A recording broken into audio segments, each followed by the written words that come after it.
today at this particular juncture in the 6th round with a TKO win by Tour. Well, the next fighters are coming into the ring, and so we're going to check. And now we have Robert Allen along with Earl Jackson getting ready for their battle. They're junior middleweights. They'll fight 6 rounds as well.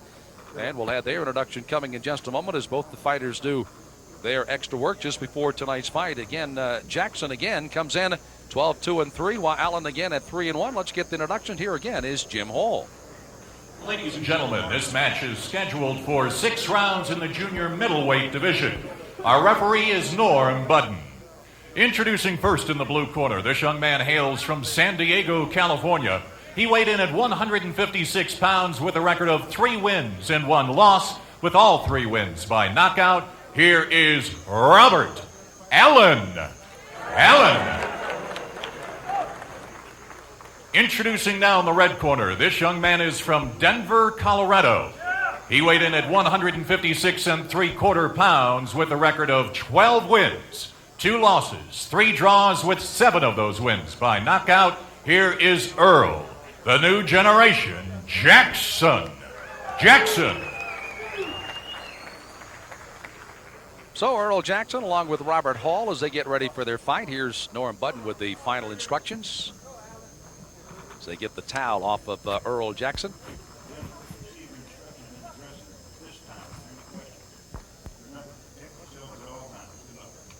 So short and sweet. Again, all of the fighters are given their instructions in the dressing room.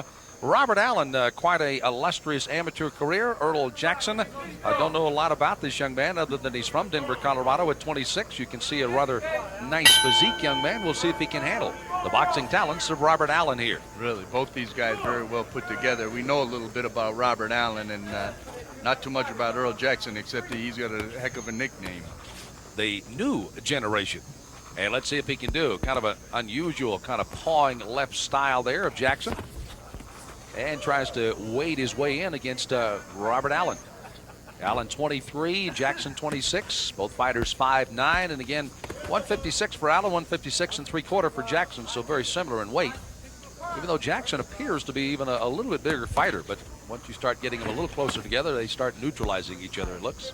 Yeah, they're both very well put together fighters. Robert Allen, he's one of those guys in the amateurs, the USA, ABF. Guys don't have big knockout records, even guys that can really punch, because they just get at a certain level of competition, and they're fighting top competition all the time. So, and plus the emphasis is not on knocking the guy out. You get him in trouble and they break and everything. They're very safety conscious. So it's tough to fashion a real high knockout record. After having said all that, Robert Allen, he knocked out. He had a huge knockout percentage even as an amateur, and he's turned it over as a professional also, having knocked out everybody's face thus far of his wins. Tommy Brooks working in his corner. As you can see, we're just about coming up on the halfway part of round 1, and Jackson wading in there again. Allen kind of making him pay with that good 3-punch combination, though. That right hook scored on the that's a temple big of Jackson. punch, isn't it? Taking that shot to the body. Really setting down on punches early here in round 1 is Robert Allen in the blue. Jackson trying to hold him off, but right now he's a little defenseless as Allen has really been laying some leather to him. And really, you can see the work that Tommy Brooks has done with Allen. You see him kind of crouch down and get down in the pocket there, right there, and work off of that low angle. Brooks is a heck of a trainer, working with some good young prospects for Frank Maloney, and he is worth it. Worth it having him, work with these young kids at their formative years here. He'll make a big difference in their career. Jackson's in some real trouble here in round 1. He's really trying to suck some air and really trying to see through some rather glazed over eyes right now. Allen knows that. He's coming in. Very patient, though. There he comes back with a combination. One shot to the body, back to the head. Jackson giving hard. He's fighting on. About a half a minute to go in round number 1. Set for 6 rounds, but the way Robert Allen has come out like a buzzsaw against Earl Jackson, it definitely may not go that long. Jackson, a strong guy in himself. I mean, he obviously doesn't know how to fight backing up much. He's just parrying that jab out there, trying to survive this round, not get hurt again. Again, Allen was able to put 2 and 3/4 punch combinations together, which put Jackson in some trouble inside of round number 1 as we come to the end of the first. Good look at Robert Allen fighting out of San Diego as we switch quickly over to Denver, Colorado's Earl Jackson. Jackson, the new generation, 26-year-old. Now they'll have some heart-to-heart talks in that corner about what went wrong. And what went wrong was the quick lightning hand speed of this man, Robert Allen. Seemed to punch in bunches and came very quickly. He really is. He's, Robert Allen was very highly touted amateur, very highly recruited. He got with Frank Maloney's group, and, they're the kind of people, early in a fighter's career, usually it's, especially a prospect like this.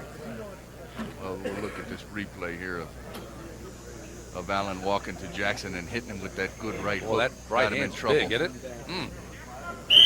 Jackson was very, very lucky to survive that round because he was in a fog for most of the last minute and a half of that round.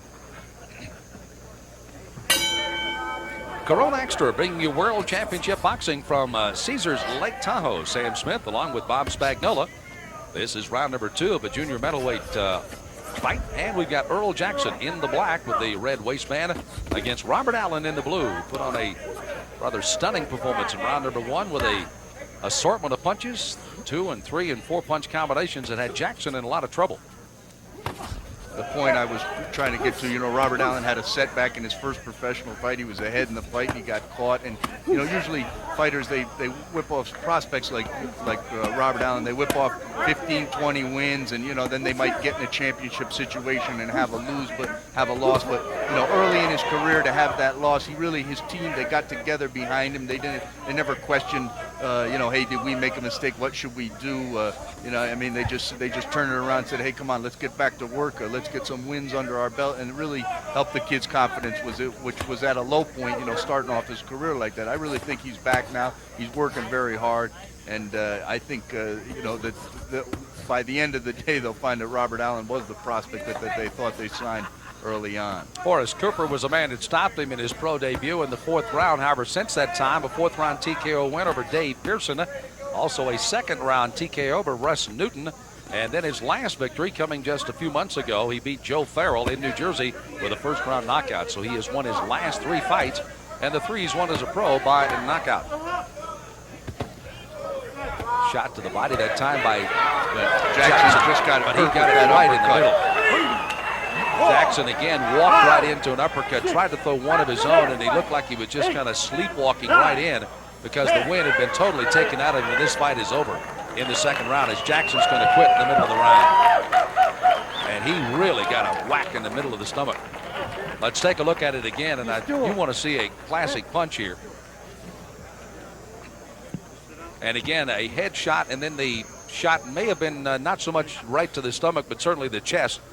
And now Jackson is starting to almost squint between the eyes, so he apparently got caught right in the eye. Yeah, he got hit with 2 good inside uppercuts from Robert Allen, who was just letting Jackson come to him. Jackson had hit him a couple of times in the body, and he was just positioning himself, backing up, picked his shot, and let off 2 beautiful uppercuts. Ended the fight there in the 2nd round. So Jackson had been in big trouble as Allen just unloaded on him in the 1st round. Robert showing good hand speed on both the left and the right hands.